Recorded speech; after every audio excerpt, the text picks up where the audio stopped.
Isang maganda at mapagpalang araw po ng Miyerkules sa inyong lahat. Mga kapatid, ngayon po ay araw ng Miyerkules sa loob ng ikalawang linggo sa panahon ng Kwaresma. Mga kapatid, pagbati sa lahat ng mga nakikinig, sa lahat ng mga viewers and followers of the Daily Gospel Reflection.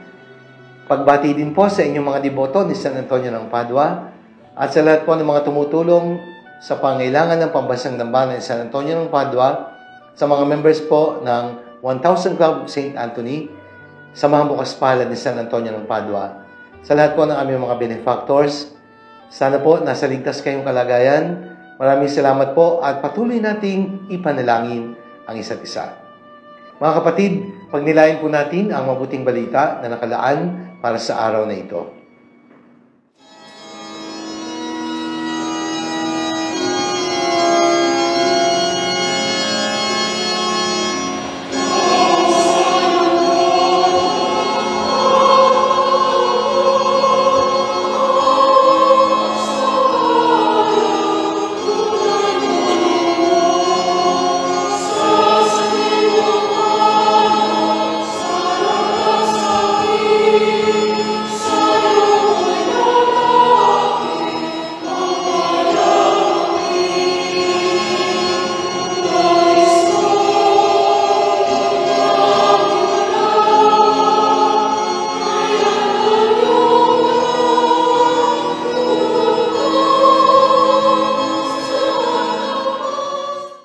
Mga minamahal na kapatid, ngayon pong araw ng Miyerkules sa loob ng ikalawang linggo sa panahon ng Kwaresma, pagninilayan po natin ang mabuting balita ayon kay San Mateo.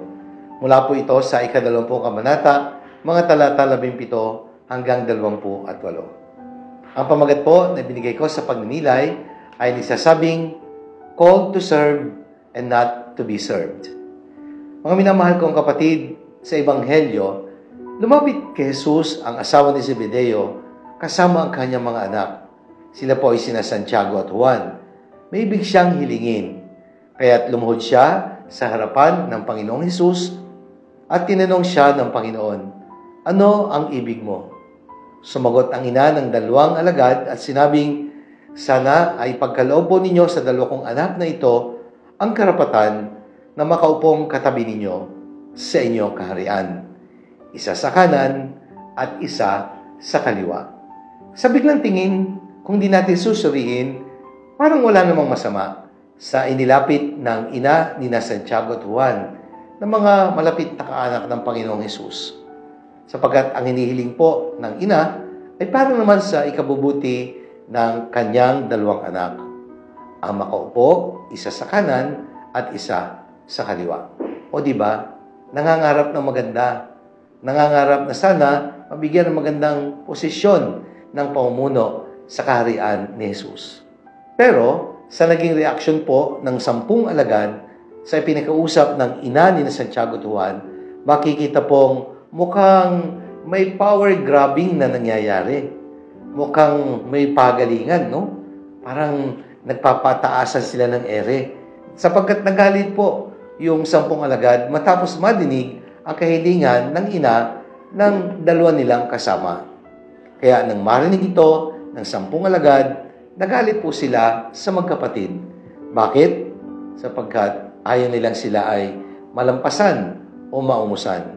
Kaya pinilapit sila ni Jesus at sinabi sa kanila, "Alam ninyo na mga pinuno ng mga hentil ang naghahari sa kanila, at ang mga dinadakila ang siyang nasusunod. Ngunit hindi ganyan ang dapat umiral sa inyo. Sa halip, ang sino man sa inyo na ibig maging dakila ay dapat maging lingkod. Ang sino mang ibig maging pinuno ay dapat maging alipin ninyo, tulad ng anak ng tao na dumating hindi upang paglingkuran, kundi upang maglingkod at mag-alay ng kanyang buhay upang matubos ang marami." Called to serve and not to be served.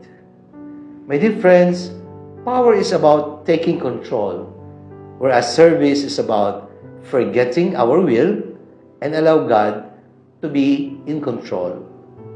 Power tries to seek its own needs, whereas service looks after the good and welfare of others. Power seeks its own security, while service seeks the welfare and security of others. Power is manipulative. It is sometimes used for selfish gains, whereas service loves to give for the good of others. Hindi pang sarili, kundi para sa kabutihan ng iba. Power can destroy one's values, while service builds our true character. Power, most of the time, focuses on things that are temporary and material, whereas service sees the value of things that will bring us to eternal life. Kaya makikita natin ang pagkakaiba kapag ang tao ay nag-aambisyon sa kapangyarihan at ang tao ay naghahangad na makapaglingkod sa kanyang kapwa. Hindi para mag-manipulate, hindi para makalamang, hindi para magkaroon ng kapangyarihan, kundi ang nais lamang ay maglingkod at mag-alay ng buhay.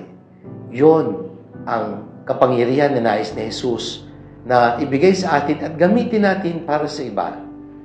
Power to serve and not to manipulate. Mga kapatid, ang taong binulag ng ambisyon ay walang nakikita kundi ang para sa kanyang sarili.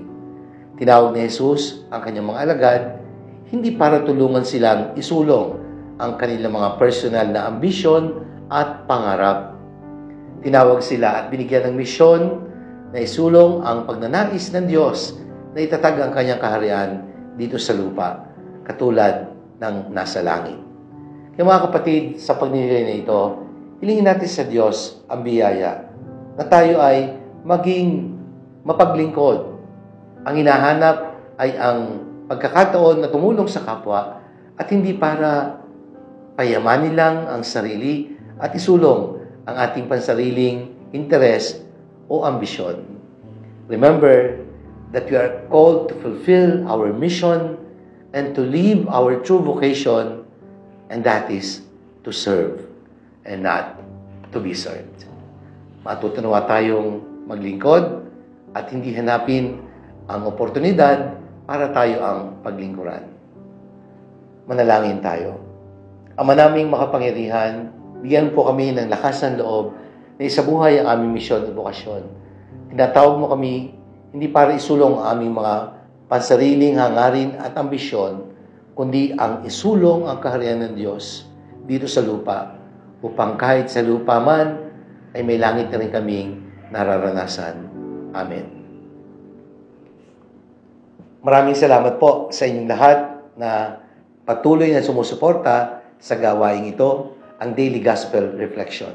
Sana po nagustuhan niyo at nakatulong ang ating pagninilay sa araw na ito. Kung niyo pong nagustuhan at nakatulong, i-like po ninyo at i-share, ibahagi natin ang mensahe ng mabuting balita sa ating mga kakilala, mga kaibigan, at mga mahal sa buhay. Let us fill the world with the message and power of God's words. Pagpalain po tayong lahat ng mga Panginoon Diyos, Ama, ng Anak, ng Espiritu Santo. Amen.